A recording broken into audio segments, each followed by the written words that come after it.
Bonjour à tous, aujourd'hui nous allons parler de votre organisation. Pour un certain nombre d'entre vous, j'ai eu des retours sur votre difficulté à gérer où se trouve le travail, comment savoir ce que je dois faire et quand. Donc j'ai fait cette petite vidéo en espérant qu'elle puisse du coup vous aider. Alors, la première chose à faire, moi ce que je vous propose, c'est de construire un tableau dans lequel on va présenter les différentes matières et toutes les informations dont vous avez besoin pour savoir quel travail vous avez à faire, pour quand, et est-ce qu'il faut le rendre, et s'il faut le rendre, comment je fais pour le rendre. Donc, comme je vous dis ici, on va commencer par la construction d'un tableau à 5 colonnes, et je vais vous détailler ce qu'on va mettre dans chaque colonne et comment savoir comment le remplir.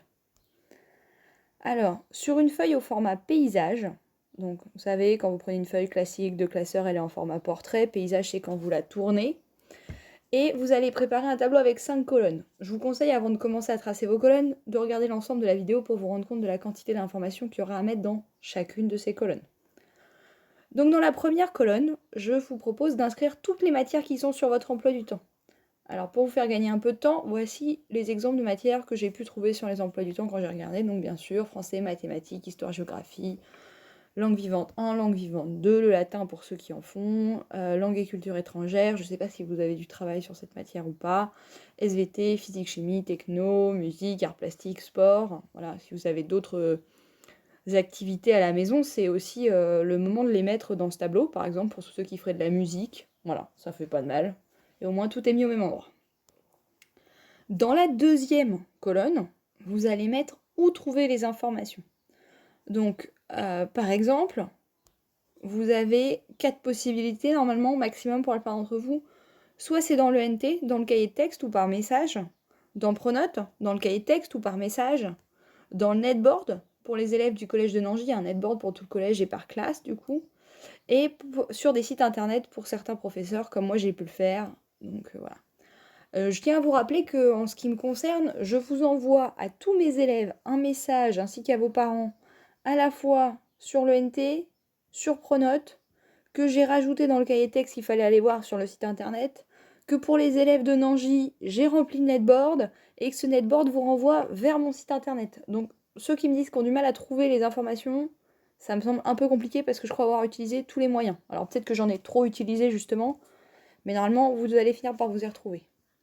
Donc ce que je vous conseille de faire, par exemple, moi en physique-chimie, je vous envoie un mail à chaque mise à jour. Donc ce que vous devez vous dire, c'est que c'est par message. Hop, c'est par message, moi, essentiellement, et Pronote ou le NT en fonction de celui que vous utilisez.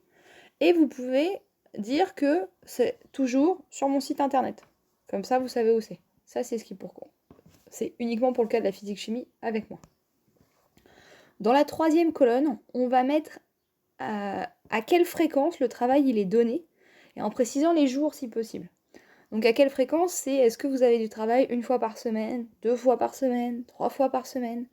Est-ce que c'est toujours le lundi, toujours le mercredi, toujours le jeudi? Vous voyez, ce genre de choses. Moi, typiquement, je mets à jour le mercredi ou le jeudi. Je vous l'avais dit dans les mails. Donc vous écrivez, vérifiez.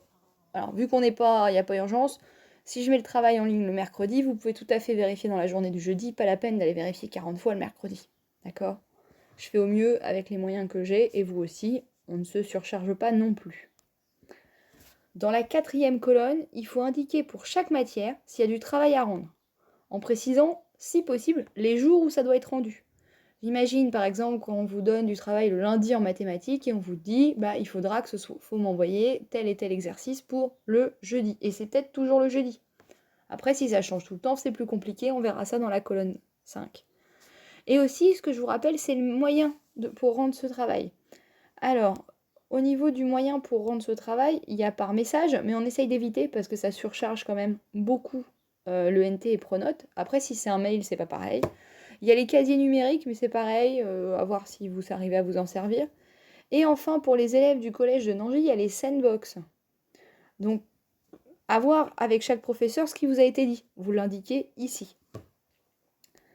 Pour finir, où trouver le travail de la semaine? À un moment, vu que les professeurs vont pas vous donner le travail en même temps, les mêmes jours, qu'il y en a qui vont vous demander de rendre quelque chose, d'autres rien, vous pouvez être un peu perdu. Donc, je vous conseille de faire une 5e colonne. Dans cette colonne, vous pouvez mettre des post-it ou venir remettre un morceau de feuille tout le temps que vous allez recoller dessus. Ouais, à vous de voir un peu le système qui fonctionne pour vous pour ça. Et dans cette 5e colonne, vous allez mettre toutes les semaines les informations générales, d'accord? Pour compléter les informations générales. Qu'est-ce que ça veut dire? C'est qu'en fait, ça devient un peu votre agenda ou votre cahier de texte. Vous allez mettre par exemple en phase de mathématiques, lundi, et là vous allez écrire, alors vous n'êtes pas obligé de mettre que ça vous a été donné lundi, mais vous mettez quels exercices il y a à faire. Vous pouvez les rayer, les surligner une fois que c'est fait. Et s'il y en a qui sont à rendre, bah, vous les écrivez d'une autre couleur, vous les surlignez au départ. Et comme dans la colonne d'avant, vous dites comment il faut le rendre, bah, vous savez que ceux qui sont par exemple surlignés en bleu, c'est ceux qu'il va falloir rendre. D'accord? Normalement, avec un système comme ça, vous ne devriez plus rien oublier et ça va vous éviter de rechercher à chaque fois comment on fait au fait pour rendre le travail en histoire géo, en maths, en machin, en truc. D'accord? Si vous avez encore des questions, bien sûr, vous pouvez contacter votre professeur. Voilà. Je vous souhaite bon courage pour la suite du confinement et j'espère que cette vidéo vous aidera à vous organiser. Voilà, bonne fin de journée!